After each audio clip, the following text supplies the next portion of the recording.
Hey everybody, and welcome to the Dr. Mom Show. It's Dr. D, mom of three.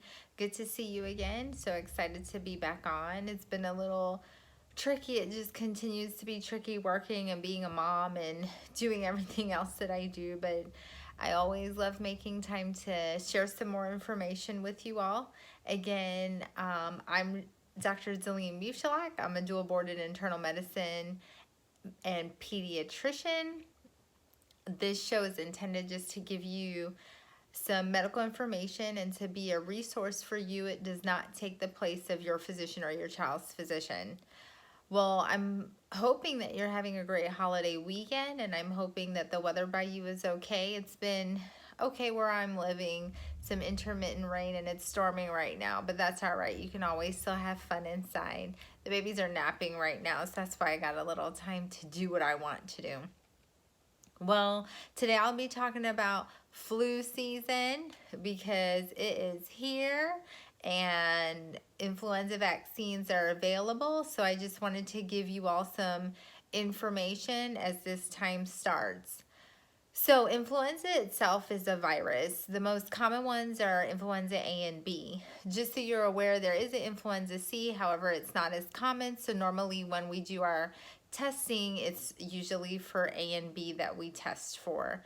In most offices and ERs and urgent cares, there's what we call a rapid test that we swab the nose. So pretty much we take something like a Q-tip and we stick it up your nose, and it's not comfortable at all. Most people push your hand away, and kids usually cry and gag.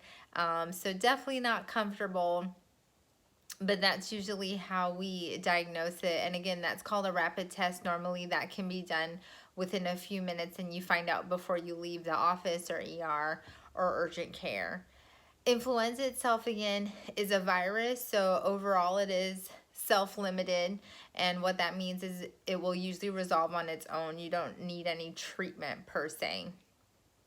As far as symptoms of flu itself, usually patients will have a fever. Normally the fever is a little higher, so usually we'll see patients, especially kids, with higher fevers like temperatures greater than 102 Fahrenheit.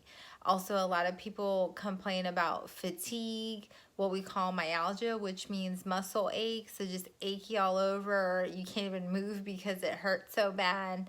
Malaise, and again, that's equivalent to fatigue, just laying around. Again, you don't have a lot of energy to do anything. Also, patients can have headaches, sore throats, coughs, runny nose. So pretty much it's almost like you have a common cold, but it's like a common cold times 10 because your body's totally like lead, or it feels like lead. And other symptoms you can have, of course, is nausea, vomiting, decreased appetite. So whenever these symptoms show up, you definitely want to either call your physician or your child's physicians, try to get in checked out at the urgent care. Of course, we try to use the ER when it is truly an emergency. So unless you feel like yourself or your child isn't taking enough fluids and we're talking about dehydration, that's when you want to go to the emergency room. Because if you're not doing as bad and you just want to see if you do have the flu, that's where you want to utilize your physician or your pediatrician's office or urgent care, not the emergency room, where those are for true emergencies. And again, once this is diagnosed, the treatment can be treated with what we call an antiviral. The most common brand name is Tamiflu that you will hear.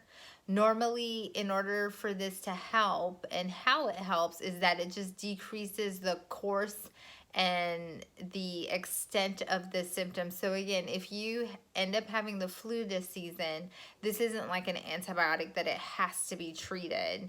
This is just something that will help with the length and the symptoms. So normally if you're either in contact with somebody who has been diagnosed with the flu, usually you need to get started on the Tamiflu within 48 hours of that contact. And then if you have been diagnosed with the flu, again, in order for it to be helpful is for you to be treated at least within 48 hours of being diagnosed, or I should say the onset of your symptoms. So if you are having symptoms and you think you truly are having the flu, go ahead and get seen as soon as possible.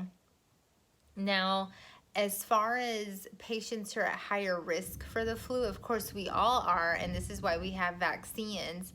And just to let you know, these vaccines, it's not when you get vaccinated, it's that, oh, I'm 100% protected, that I can never get sick for this season. It's not that. It's that if you get sick, it helps you so that you won't become super sick or severely sick. So the chances of you being in the ICU will be less. The chances of you having complications secondary to the flu, such as things like pneumonia or ear infection, that those chances decrease. So please don't be under the impression that once you get your flu vaccine that you can never get it. It's not that. It's just it helps to decrease the severity of it if you do end up getting it. Patients who should get it are patients who are what we call immunocompetent. So even if you're a healthy individual, of course, but exposed to, for example, like myself, being exposed to sick individuals, I would want to protect myself against it.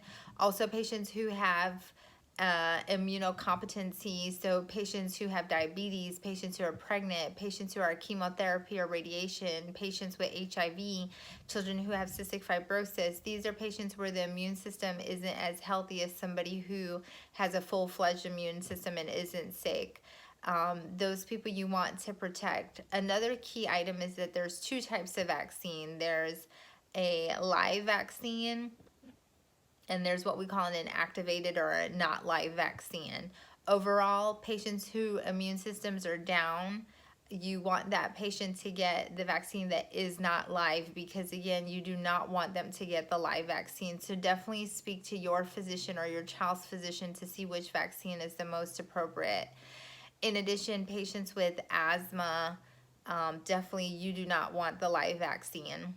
As far as immunization goes, once a patient is 6 months of age, they're able to get the vaccine. One important component is that if a patient is anywhere between 6 months and 8 years of age, that first vaccine will be 2 doses in order to help build up the immune system. So for example, if you have a child and that child is a year old and this is the first time they're getting their vaccine, they should get 2 doses of the vaccine. And normally the 2 doses are separated by a month's time frame. Now let's say you have a child who's 3 and when they were 1, they got only 1 vaccine and not the 2 doses. It's pretty much considered that your child isn't immunized. So you would have to, even though they did receive 1, you would have to get 2 doses again, because that's what's counted anytime between 6 months of age and 8 years of age as far as the first dose. Now, let's say you have a 7-year-old who has gotten their first dose and the first dose was the 2 dose they got, then they only need the 1 dose the following season. Once a child is 9 and the patient is older than that, then the patient just needs 1 doses. So again, that first 2 dose influenza vaccine only applies to patients ages 6 months until 8 years of age. Also, they have what we call a high dose influenza vaccine. That's for patients who are 65 and older, again, because patients in this age group are considered, again, immunocompromised and their immune system isn't as strong. So I hope this helps. Just try to contact your physician's office to find out when the vaccines will be available. Also, vaccines can be available at pharmacies, so check those out.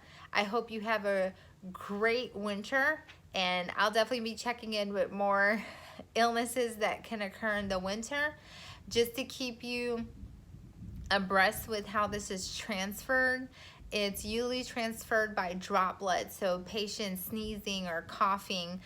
In addition, please note that if patients sneeze into their hands and let's say they turn a doorknob, you can get it from that also. So that's why you always want to wash your hands. We tell people cover your sneeze, so don't sneeze into your hands, sneeze into your elbow, because again, a lot of people don't wash their hands right after that. So keep lots of hand sanitizer with you.